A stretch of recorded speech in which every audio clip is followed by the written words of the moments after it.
एक परिवार जिसमें बूढ़े माता पिता, उनका एक बेटा जिसकी उम्र 22 साल और उनकी 2 बेटियां। अब यहाँ पर जो माता पिता की आस होती है उस 22 साल के बेटे के ऊपर होती है। वो बहुत ज़्यादा मेहनत करता है, पढ़ता है, लिखता है और पढ़ लिख कर वो एक टेस्ट को क्लियर कर लेता है।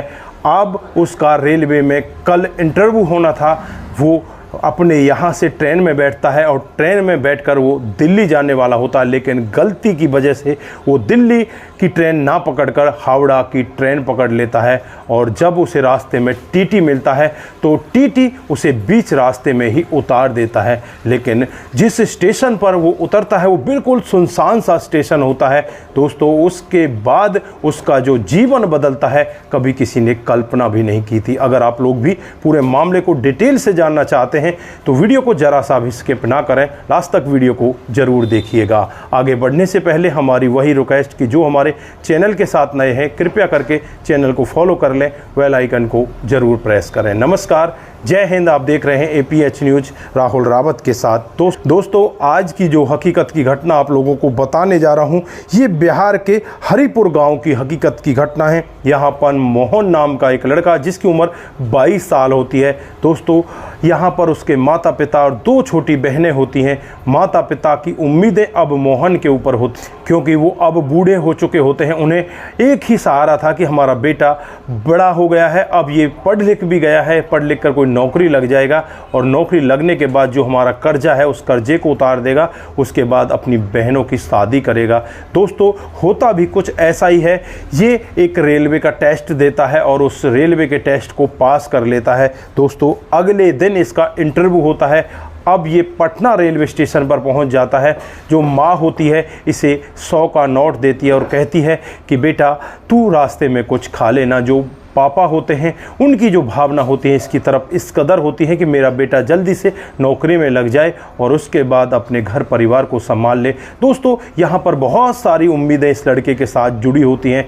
ये बहुत लेट हो जाता है और लेट होकर जब पटना रेलवे स्टेशन पर पहुंचता है तो वहां से इसे दिल्ली की ट्रेन पकड़नी थी। ये भागता हुआ जाता है और कुली से पूछ लेता है कि दिल्ली की ट्रेन कहां पर आ रही है। दोस्तों वो कुली भी शायद कहीं जल्दी में था और जल्दी में इसे प्लेटफॉर्म नंबर 5 का पता दे देता है। दोस्तों भागता हुआ बिना बोर्ड देखे हुए उस प्लेटफॉर्म नंबर 5 पर जो गाड़ी खड़ी होती है उस गाड़ी में ये लड़का बैठ जाता है। खिड़की वाली इसकी सीट होती है, उस सीट पर बैठे ये जर्नल डिब्बे में बस लोगों को निहारने लगता है। थोड़ी ही दूर आगे ट्रेन बढ़ती है तो वहाँ पर एक टीटी साहब आ जाते हैं जिनका नाम जो होता है SK सिंह होता है। अब SK सिंह यहाँ पर सबकी टिकट चेक कर रहे थे। इस लड़के को तो कोई खतरा ही नहीं था क्योंकि इसके पास टिकट थी। जब टीटी ने इसकी टिकट चेक की तो वो टिकट दिल्ली की थी, पटना से दिल्ली की टिकट थी, लेकिन ये जो ट्रेन थी वो हावड़ा जा रही थी। अब इस लड़के से पूछने लगते हैं कि ये ट्रेन तो हावड़ा जा रही है, तुम इस दिल्ली की टिकट को लेकर इसमें कैसे यात्रा कर रहे हो। दोस्तों ये लड़का कहने लगता है कि साहब क्यों मजाक कर रहे हो, मुझे यहाँ पर कुली ने बताया कि ये ट्रेन दिल्ली जा रही है और मैं भागकर इसे पकड़ा हूँ, तो ये ट्रेन दिल्ली ही जा रही है। मेरे साथ मजाक मत करो, मेरा सुबह का इंटरव्यू है और मेरे इंटरव्यू के साथ मेरे घर वालों की पूरी भावनाएं जुड़ी हुई हैं। अगर मेरे साथ में कुछ गलत हुआ तो मेरे घर वालों के साथ में भी बहुत गलत होगा। दोस्तों यहाँ पर टीटी का जो सख्त रवैया होता है वो कहते हैं कि ये ट्रेन वाकई में ही हावड़ा जा रही है और तुम्हें रास्ते में उतरना पड़ेगा। इस ट्रेन में तुम यात्रा नहीं कर सकते क्योंकि ये मेरे रूल्स के खिलाफ है, तुम्हें अगले स्टेशन पर उतरना होगा। दोस्तों अब यहाँ पर ये लड़का बस उनकी तरफ देखता रह जाता, कुछ भी नहीं कह पाता। अब रात को करीब 12 बजे होते हैं और जो ट्रेन होती है वो किशनपुर रेलवे स्टेशन पर जाकर रुक जाती है। अब यहाँ पर सुनसान इलाका, बिल्कुल उस स्टेशन पर कोई भी बंदा नहीं दिखाई दे रहा था। इस बंदे को ये टीटी वहाँ पर उतार देते हैं और इससे कहने लगते हैं कि तू यहाँ से वापस पटना की ट्रेन पकड़ लेना और यहाँ से वापस चले जाना। दोस्तों अब यहाँ पर जो लड़का होता है वो अपनी आंखों में आंसू भर लाता है। टीटी यहाँ पर मुड़कर देखते हैं और 500 का नोट उसके हाथ में थमा देते हैं और उससे कहते हैं कि तू इससे टिकट ले लेना और सीधे अपने काम पर पहुंच जाना या अपने घर चले जाना। दोस्तों अब यहाँ पर टीटी ये कहकर वापस चले जाते हैं और यहाँ पर ट्रेन आगे रवाना हो जाती है। लड़का अकेला उस स्टेशन पर बैठ जाता है। तभी वहाँ पर इसे कुछ कराहने की आवाज़ सुनाई देती है। जब बगल में देखता है तो एक बुजुर्ग व्यक्ति वहाँ पर स्टेशन पर लेटा हुआ है और बहुत ही तेज़ी के साथ उसे बुखार है। दोस्तों अब यहाँ पर ये लड़का उसकी तरफ देखने लगता है और अपने मन में बहुत सारे ख्याल करने लगता है कि मैं अगर इस व्यक्ति की यहाँ पर थोड़ी सी मदद करूँ तो शायद इस व्यक्ति की जान बच सके। ये तो बहुत तेज़ बुखार के साथ तप रहा है। दोस्तों फिर वहीं पर वो अपना रुमाल निकालता है और उसे वहीं पर लगे हुए हैंडपम्प से पानी में भिगोता है, उसके सर पर रखता है। दोस्तों उसे होश ही नहीं होता। फिर उसे थोड़ा थोड़ा सा होश होने लगता है। फिर उसे अपने कंधे के सहारे उठाता है और वहाँ से रेलवे स्टेशन से बाहर की तरफ ले जाता है। थोड़ी दूरी पर एक बस्ती होती है, उस बस्ती में ले जाता है और बस्ती में जब कई लोगों के दरवाजे खटखटाता है तो एक दरवाज़ा खुलता है। दरवाजे से इस व्यक्ति को उस घर के अंदर ले जाया जाता है और उन लोगों से मदद की ये लड़का गुहार लगाता है और कहने लगता है कि साहब मदद कर दीजिए, ये बुज़ुर्ग व्यक्ति बहुत ज़्यादा बीमार हैं, इनको बुखार की दवाई चाहिए, इनको बुखार बहुत ही तेज़ी के साथ आ रहा है। दोस्तों अब यहाँ पर जो व्यक्ति होता है वो भी बहुत ही अच्छा होता है, अपने घर के अंदर से गोली लेकर आता है और जो बुखार की दवाई गोली होती हैं वो यहाँ पर इस बुज़ुर्ग व्यक्ति को दे दी जाती है और इसे चारपाई पर लिटा दिया जाता है। वहाँ पर जो लड़का होता है वो रात भर इस बुज़ुर्ग व्यक्ति के सर को दबाता रहता, कभी हाथों को दबाता तो कभी पैरों को दबाता। इस तरह से मेहनत करता है और जैसे ही अगली सुबह होती है, सुबह के 4 बजते हैं, यहाँ पर इस व्यक्ति की आंखें खुलती हैं। दोस्तों ये आंखों को खोलकर जब सामने देखता है कि एक नवयुवक लड़का तुम्हारे सामने खड़ा हुआ है, इसे रात को हल्का हल्का सा महसूस तो हो रहा था कि कोई तेरी सेवा कर रहा है। दोस्तों अब यहाँ पर उस लड़के से पूछने लगता है कि बेटा तू कौन है और किस तरह से तू यहाँ पर आया।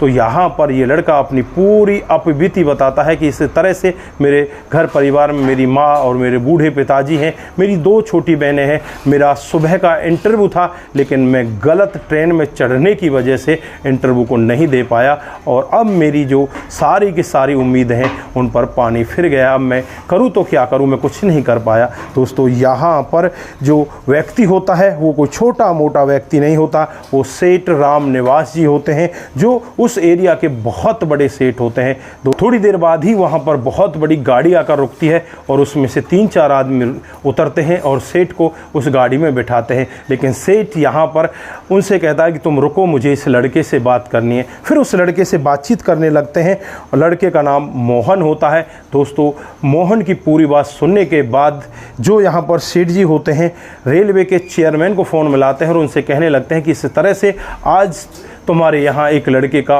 इंटरव्यू था जिसका नाम मोहन है, वो इसी तरह से मेरी रात भर उसने सेवा की है और वो यहाँ पर मेरी सेवा करते हुए वो अपना कर्तव्य ही भूल गया, वो यहाँ पर इंटरव्यू देने के लिए नहीं आ पाया। क्या उसका इंटरव्यू दोबारा से लिया जा सकता है?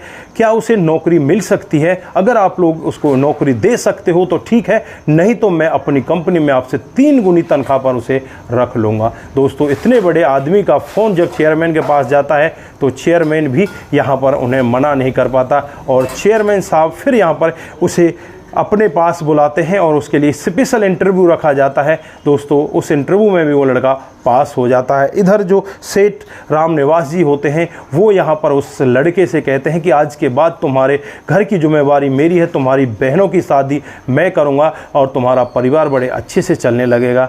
दोस्तों यहाँ पर वो लड़का भी बहुत ज़्यादा खुश होता है और उसके बाद वो अपनी ड्यूटी ज्वाइन करने के लिए चला जाता है और जब ड्यूटी ज्वाइन करके कुछ दिन ट्रेनिंग करता है, ट्रेनिंग करके वापस आ जाता है और फिर वापस जब अपनी ड्यूटी को ज्वाइन करने के लिए जाता है तो रास्ते में ट्रेन से जब ये जा रहा था तो वही टीटी साहब उसे रास्ते में मिलते हैं। उन्हें देखते ही उनके पैर ये छूने लगता है और कहने लगता है कि उस दिन आपकी मदद मुझे नहीं मिलती तो शायद मैं ना तो उस बुज़ुर्ग व्यक्ति को बचा पाता और ना ही वो बुज़ुर्ग व्यक्ति मेरे लिए इतना कुछ कर पाते। दोस्तों टीटी ने भी यहाँ पर उससे एक ही बात कही कि अगर तुम नेकी करते हो तो तुम्हें उसका फल ज़रूर मिलेगा। एक रास्ता बंद हो सकता है लेकिन दूसरा रास्ता भगवान तुम्हारे लिए ज़रूर खोल देगा। दोस्तों यहाँ पर ये लड़का उस ट्रेन में ना चढ़कर दूसरी ट्रेन में चढ़ जाता है। और सेठ जी भी यहाँ पर उस लड़के से यही कहते हैं कि शायद भगवान ने तुम्हें इसीलिए मेरे पास भेजा था,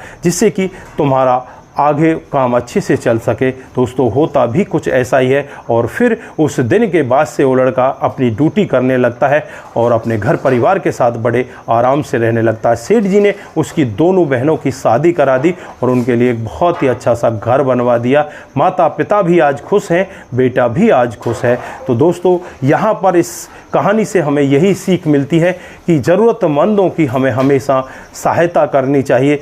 बहुत सी कई बार ऐसा हो जाता है कि गलत रास्ते भी हमारे लिए बहुत ही फ़ायदे का काम करते हैं। जैसे यहाँ पर इस लड़के के लिए वो ट्रेन जाना ही ये बहुत ही बेहतर सिद्ध होता है। तो दोस्तों यहाँ पर आप लोग क्या कहना चाहते हैं? आप लोगों को ये कहानी कैसी लगी? अगर आपको जरा सी भी प्रभावित करती है, जरा सी भी अच्छी लगती है, तो दोस्तों के साथ ज़रूर शेयर करके जाएं। दोस्तों आज के लिए बस इतना ही, फिर मिलते हैं किसी नए मोड के साथ। तब तक के लिए आप अपना ख्याल रखें, परिवार का ख्याल रखें, सतर्क रहें, सावधान रहें। नमस्कार, जय हिंद, जय भारत।